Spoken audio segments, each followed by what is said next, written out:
बिस्मिल्लाहिर्रहमानिर्रहीम। अस्सलाम वालेकुम स्टूडेंट्स। लास्ट लेक्चर में हम डिस्कस कर चुके थे क्वेश्चन नंबर 7 के हवाले से, एक्सरसाइज 6.2।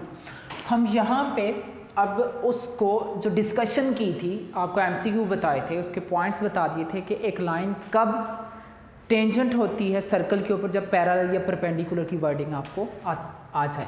फाइंड एनी क्वेश्चन होती है tangent line to the circle perpendicular to. Smart syllabus में अब इसका सेकंड पार्ट है। सेकंड पार्ट को मैं बता देता हूँ, फर्स्ट पार्ट आप ऑटोमेटिकली खुद सॉल्व कर सकते हो। मैंने आपको ऑलरेडी डिस्कस किया था कि अगर हमारे पास एक लाइन, हमने क्या पढ़ा था, if a line y is equal to mx plus c is tangent to the circle,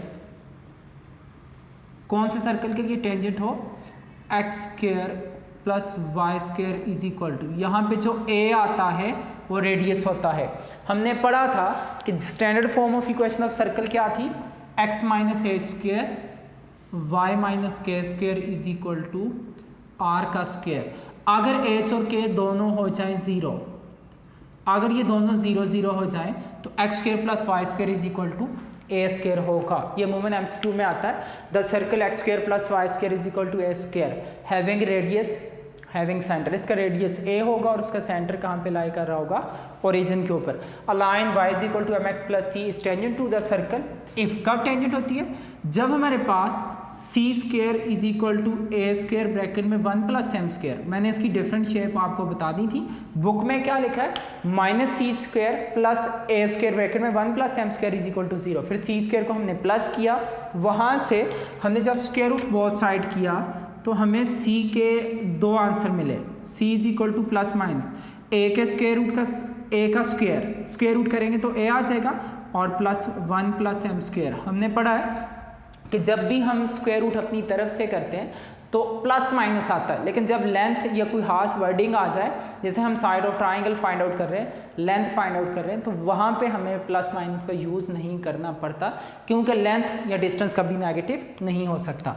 अगर ये लाइन टेंजेंट है तो हमें c की जगह पे क्या पुट करना पड़ेगा, प्लस माइनस है, तो सो y इज इक्वल टू हमारे पास क्या आएगा, mx प्लस c, और c की जगह पे क्या आएगा, c की वैल्यू प्लस c किसकी इक्वल है, प्लस माइनस a। देखो c किसकी इक्वल आ रहा है, plus minus a square root में 1 प्लस m का स्क्वायर।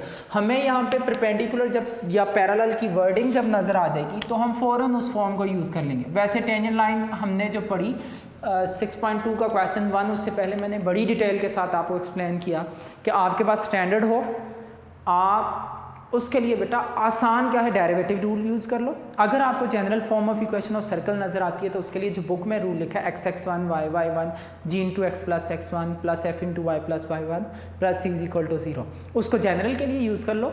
और अगर स्टैंडर्ड फॉर्म आ जाती है तो स्टैंडर्ड के लिए आप क्या यूज़ कर लो, डेरिवेटिव का रूल, क्योंकि इसमें दो टर्म्स जिनका डेरिवेटिव है कांस्टेंट का 0। लेकिन आप जनरल फॉर्म में देखो, उसमें सिर्फ c को छोड़ के बाकी सब का डेरिवेटिव करना पड़ता है, वो थोड़ा डेरिवेटिव का रूल उस पर लेंथी होता है।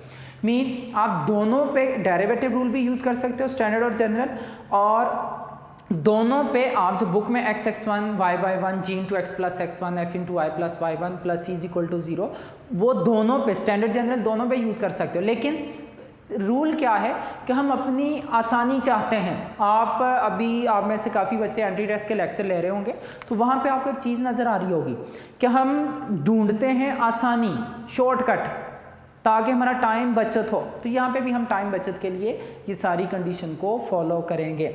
यहाँ पे हमें क्या कहा जा रहा है, find an equation of the circle, equation of the tangent to the circle perpendicular to this line. हम क्या कहेंगे कि हमें पता है कि we no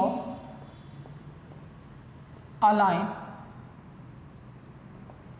y is equal to mx plus c is tangent to the circle, कि circle के ऊपर x square plus y square is equal to A square. अगर हमारे पास किस तरह की फॉर्म निकले, y इज इक्वल टू क्या आ जाए, mx plus minus A square root में 1 प्लस m का स्क्वायर। हम लिख लेंगे कि जो हमें m नज़र आता है, m हमारे पास क्या आती है, स्लोप, और जहाँ पे ए जो नज़र आता है ये हमारे पास क्या होता है, रेडियस आर। अब रेडियस कहाँ से निकालें, स्लोप कहाँ से निकालें? रेडियस निकालने के लिए जो आपको गिवन इक्वेशन ऑफ सर्कल दी हुई है, फॉर रेडियस आर, रेडियस ए लिख देता हूँ। फॉर रेडियस ए कंपेयर कर लो जो आपको गिवन इक्वेशन नज़र आ रही है, compare x square plus y square is equal to with. इसका कंपैरिजन किसके साथ करेंगे, जो हमने याद किया कि कैसे हम निकाल सकते हैं equation, x square plus y square is equal to, अब यहाँ पे ए रेडियस को बताता है। अगर हम इसका कंपैरिजन करें तो आपको यहाँ से क्या कंडीशन नज़र आ रही है, ए स्क्वेयर इज इक्वल टू 2। जब स्क्वेयर रूट बोथ साइड करेंगे तो आपके पास देखो, इसमें हम प्लस माइनस का यूज़ नहीं कर सकते। रीज़न क्या, मैंने तो आपको बता दिया कि जब हम अपनी तरफ से स्क्वायर रूट बोथ साइड करते हैं तो हमें प्लस माइनस का यूज़ करना पड़ता है, लेकिन यहाँ पे हम प्लस माइनस यूज़ तभी नहीं कर सकते कि यहाँ पे ए रेडियस है। रेडियस एक लेंथ है जो कभी भी नेगेटिव नहीं होती, ये कांस्टेंट डिस्टेंस होता है सेंटर से बाउंड्री ऑफ सर्कल का, ये कभी भी नेगेटिव नहीं होगा। तो इसी वजह से बेटा हम ये कंडीशन यूज़ करते हैं। ठीक हो गया कि हम इसको प्लस में ही रहने देंगे। सेकेंड, फॉर स्लोप, स्लोप के लिए हमें गिवन लाइन क्या दी है, गिवन लाइन आपको नजर आ रही है बेटा 3x plus 2y is equal to 6। हम इसको कहते हैं ये इस तरह की फॉर्म में है, ax plus by is equal to c। Slope of given line, ये आपको बेटा चैप्टर नंबर 4 का थोड़ा सा रिवाइज करना पड़ेगा। 4.3 स्लोप ऑफ गिवन लाइन कैसे निकालते थे, a over b, where a is the coefficient of x, b is the coefficient of y। तो आपके पास माइनस अपनी जगह पे रहा, a का कोफिशिएंट 3 और b का कोफिशिएंट क्या आ रहा है 2। तो स्लोप ऑफ गिवन लाइन हमारे पास क्या आ गई, माइनस का 3/2 ड्यू टू परपेंडिकुलर। परपेंडिकुलर होने की वजह से हमने पढ़ा कि स्लोप का प्रोडक्ट क्या होता है -1, लेकिन मैंने आपको बताया था कि आप लोगों ने जब भी परपेंडिकुलर की कंडीशन में एक स्लोप आपको पता हो, दूसरी कंडीशन मीन दूसरी स्लोप कैसे निकालनी है, slope of required line.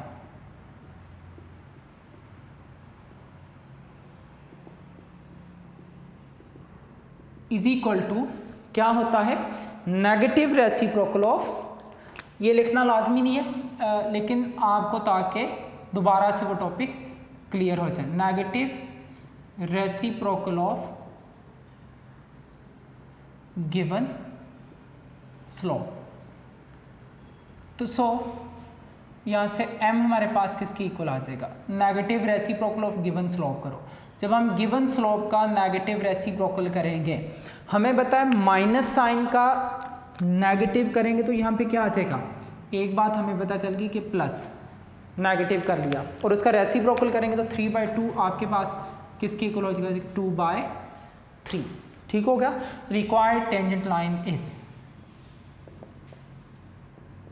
Required tangent line हमारे पास क्या होगी, y इज इक्वल टू, देख लो y is equal to mx 2/3x plus minus a का मीन रेडियस किसकी इक्वल है, √2 ब्रैकेट में 1 प्लस m का स्क्वायर करेंगे तो आपके पास क्या आएगा 4/9। तो यहाँ से सॉल्व करने के बाद y is equal to 2x/3 plus minus √2, 9 आप इसका करोगे एलसीएम तो आपके पास बन जाएगा 9 + 4। हमें पता जब 9 का स्क्वायर रूट किया जाए तो आपको आंसर मिलता है ये 13 डिवाइडेड बाय क्या बन जाएगा 3। हम ये रूल पढ़ चुके हैं बेटा कि ऊपर का स्क्वायर रूट सेपरेट हो जाता है, नीचे का सेपरेट। 9 का स्क्वायर रूट 3, 13 का परफेक्ट नहीं बन पाता, इसको ऐसे रहने देंगे 2x/3 प्लस माइनस। हम पढ़ चुके हैं कि दोनों वैल्यू स्क्वायर रूट में मल्टीप्लाई या डिवाइड हो तो उनको इकट्ठा किया जा सकता है। इसका एलसीएम करेंगे तो y इज इक्वल टू क्या होगा 3, एलसीएम करने से 2x, जब डिनोमिनेटर सेम हो तो ऊपर वाली वैल्यू भी चेंज नहीं होती, 3 डिवाइड तो दूसरी तरफ आके multiply, 2x plus minus square root 26 बेटा x को पॉजिटिव रखने के लिए ये जो y प्लस है दूसरी तरफ जाके क्या होगा माइनस। तो हम लिखेंगे कि हमारे पास वो जो रिक्वायर्ड टेंजेंट लाइन थी वो आई 2x माइनस का 3y plus minus square root 26 is equal to 0। ये आपके पास वो टेंजेंट लाइन आ गई। हम इसको वेरीफाई कर लेते हैं। आपके पास ये क्वेश्चन है 6.2 का क्वेश्चन नंबर 7, पेज नंबर 387 पे क्वेश्चन नंबर 7, 6.2 क्वेश्चन 7 का second part. 2x minus 3y plus का स्क्वायर रूट 26 और माइनस का, उन्होंने दो जगहों पे सेपरेट करके लिखा, मैंने एक जगह पे लिखा, इससे कोई फ़र्क नहीं पड़ेगा। ठीक हो गया बेटा। अगेन मैं रिपीट कर लेता हूँ। मैंने आपको बता दिया कि अगर आप किसी भी सर्कल पे फॉर एग्जांपल देखो, अगर एक लाइन को देखा जाए, एक सर्कल को वो एटमोस्ट 2 पॉइंट पे इंटरसेक्ट कर सकती है। इस लाइन के, ये जो गिवन लाइन है, इस लाइन के पैरेलल या परपेंडिकुलर हम दो लाइन ड्रा कर सकते हैं, दो टेंजेंट। अगर पैरेलल की बात की जाए तो देखो ये एक टेंजेंट है और ये दूसरी टेंजेंट है जो इस लाइन के क्या है पैरेलल। अगर परपेंडिकुलर की बात की जाए तो हम देखो यहाँ पे ड्रा करेंगे ना, ये एक टेंजेंट लाइन होगी जो इसके परपेंडिकुलर है और ये दूसरी टेंजेंट लाइन होगी जो इसके क्या होगी परपेंडिकुलर होगी। मीन किसी भी लाइन के पैरेलल या परपेंडिकुलर अगर वो लाइन सर्कल को इंटरसेक्ट करके गुजरती है तो भी, इसमें तो पॉइंट ऑफ इंटरसेक्शन से गुजर रही है बेटा, ये लाइन सर्कल को कट के गुजर रही थी, तभी हमें सी के दो आंसर हासिल हुए, plus minus A square root 1 plus M square. वो सी कोई कांस्टेंट था जो कट करके गुजरने के बाद वहाँ से डिस्क्रिमिनेंट निकाल के हमने आंसर, पिछले लेक्चर मैंने एक्सप्लेन किया था कैसे फाइंड आउट करना है। मीन इसका जारी बात है प्रूव है नहीं, जो मैं आपको एक एक वर्ड एक्सप्लेन करता, डायरेक्टली मैंने बताया था कि इसको एक नज़र देखिएगा आपको समझ लग जाएगा, क्वाड्रेटिक ही है। आप माइंड से इस चीज़ को स्किप कीजिएगा तो ये सर्कल है, आप कहिएगा मैं क्वाड्रेटिक क्वेश्चन को सॉल्व कर रहा हूँ, ईजिली समझ आ जाएगी। तो हमने देखा कि ये लाइन सर्कल को इंटरसेक्ट करके गुजरे तो भी दो टेंजेंट लाइन पैरेलल या परपेंडिकुलर होती है। अगर ये लाइन यहाँ पे बाहर चली जाए तो आपको यहाँ पे भी नज़र आ रहा होगा कि अगर ये लाइन 1 यहाँ पे आ जाए तो बेटा आपको यहाँ पे भी ये कंडीशन नज़र आएगी कि इसके पैरेलल सर्कल पे दो लाइंस हैं, अगर मैं टेंजेंट लाइन को इंक्रीज़ कर लूँ तो बेटा इसके परपेंडिकुलर भी दो टेंजेंट लाइन हो सकती हैं। ठीक हो गया। अगेन मैं एक्सप्लेन कर लेता हूँ। Find any equation of the tangent to this circle perpendicular to this line. अब मैंने आपको बता दिया कि वैसे हम टेंजेंट जो पढ़ते थे पॉइंट से, तो वो थी जो हमने क्वेश्चन नंबर 1 को डिस्कस किया, क्वेश्चन 2 को डिस्कस किया 6.2 के, लेकिन इसमें आके हमने ये लाइन, ये टेंजेंट क्यों यूज़ की, मैंने आपको बता दिया। जब पैरेलल या परपेंडिकुलर का वर्ड आएगा, हम चैप्टर 4 से पढ़ते आ रहे हैं, पैरेलल या परपेंडिकुलर का वर्ड आएगा तो वहाँ पे हम कंडीशन क्या यूज़ करेंगे, स्लोप की। तो अंडरस्टूड है, यहाँ पे स्लोप की कंडीशन यूज़ होगी। तब भी मैंने आपको बताया था कि बेटा ये याद रखिएगा, जिसको 4 चैप्टर अच्छी तरह से आता है, 4 की कुछ कंडीशन 6 में भी यूज़ होती हैं, इनका आपस में रिलेशन जुड़ता है। 7 कुछ हिस्सा 4 में, 4 के साथ मिलते जुलते कुछ कंडीशंस हैं, फिर 4 और 6 के साथ ये आपस में एक जैसे क्वेश्चन, कुछ हद तक कंडीशन एक दूसरे के साथ यूज़ होती रहती है। कि we know that a line y is equal to mx plus c tangent to the circle, slope का यूज़ करना है क्योंकि पैरेलल या परपेंडिकुलर है।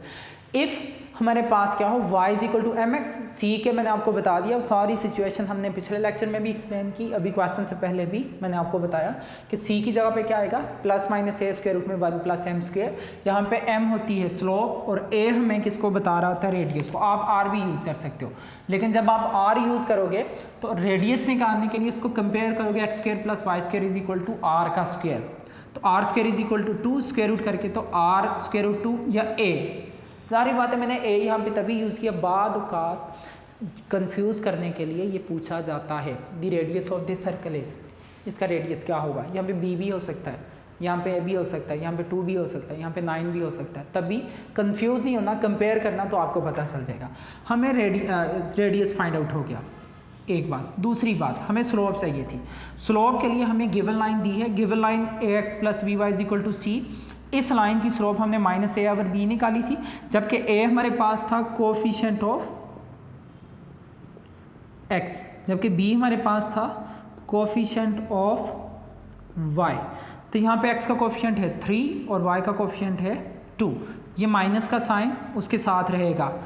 अब हमने जब इसको कंपेयर किया तो हमें आंसर किसके इक्वल मिला, माइनस का 3/2। हमें कंडीशन नज़र आ रही थी परपेंडिकुलर। हम परपेंडिकुलर में जानते हैं कि स्लोप का प्रोडक्ट -1 होता है। ये one slope is the negative reciprocal of other. Negative reciprocal of given slope कर लो। नेगेटिव मीन अगर आपको गिवन के साथ नेगेटिव साइन नज़र आ रहा आप उसको पॉजिटिव बना लो, अगर पॉजिटिव होता तो उसका नेगेटिव बना लो। मीन अगर मैं कहूँ कि मुझे ये स्लोप दी थी 2/3, इसका नेगेटिव रेसिप्रोकल क्या होगा, प्लस की जगह पे माइनस, 2/3 को 3/2 बनाएंगे। इसका नेगेटिव रेसिप्रोकल क्या होगा, नेगेटिव की जगह पे पॉजिटिव, 3/2 को क्या बनाएंगे, 2/3। डायरेक्ट लिखना है, पूरा प्रॉपर कभी भी इसके लिए सॉल्व नहीं करना। ठीक हो गया। इसमें मार्क्स वगैरह की डिडक्शन बिल्कुल भी नहीं होती। तो हमें स्लोप भी मिल गई, हमें रेडियस भी मिल गया। तो required tangent line is y is equal to m की जगह पे 2/3 x plus minus square root 2, 1 plus M square mean 1 plus 2 का स्क्वायर 4, ये देखो 1 प्लस एम स्क्वायर है ना, m की जगह पे क्या होगा 2/3, 2 स्क्वायर 4 और 3 स्क्वायर 9, एलसीएम किया, बाकी एज इट इज 9 प्लस 3 13 आवर, 9 का स्क्वायर रूट 3, 13 का कैंसिल नहीं होगा।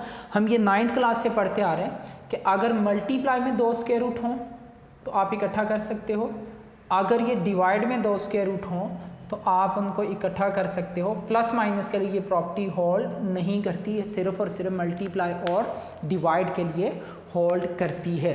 तो हमने क्या किया, इसको मल्टीप्लाई कर लिया, स्क्वायर रूट 26 आ गया, 3 दोनों का एलसीएम लिया, नीचे एक बेटा याद रखिएगा एलसीएम में कि अगर डिवाइड में वैल्यू एक्जैक्टली सेम हो तो ऊपर भी सेम आएगा, कोई भी डिफर नहीं होगा।